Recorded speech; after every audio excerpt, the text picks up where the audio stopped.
Hi friends, ఈరోజు మనం షుగర్ని మనకు తెలిసిన పద్ధతిలో ఎలా కంట్రోల్లో ఉంచుకోవాలో తెలుసుకుందాం. రోజు రోజుకు డయాబెటీస్ వ్యాధిగ్రస్తులు ఎక్కువవుతున్నారు. దీనితో వ్యాధి తీవ్రతను తగ్గించుకోవడానికి పలు ప్రయత్నాలు చేస్తుంటారు. ఫలితం కనిపించకపోవడంతో నిరుత్సాహానికి గురవుతుంటారు. మనం నిత్యం తీసుకునే ఆహారంలో కొన్ని జాగ్రత్తలు తీసుకుంటే షుగర్ను కంట్రోల్ అయ్యే అవకాశం ఉంటుంది. డయాబెటీస్ ఉన్నవారు తేనెను నిత్యం ఏదో ఒక విధంగా తీసుకోవాలి. వెల్లుల్ని ఉపయోగించడం వల్ల ఫలితం ఉంటుంది.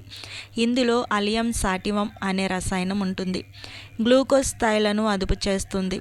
పరగడుపున 8 గ్లాసుల నీటిని తాగాలి. ఓ గంట పాటు వాకింగ్ చేయాలి.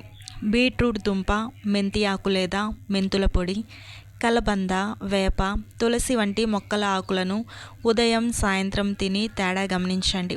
ఉసిరి రసం లేదా ఉసిరిని ఇతర ఆహార పదార్థాలతో కలిపి వాడటం కూడా షుగర్ రోగులకు ప్రయోజనం చేకూరుస్తుంది. గ్రీన్ టీ బ్లడ్ షుగర్ స్థాయిని తగ్గించి శరీరంలోని ఇన్సులిన్ స్థాయిలను పెంచుతుంది.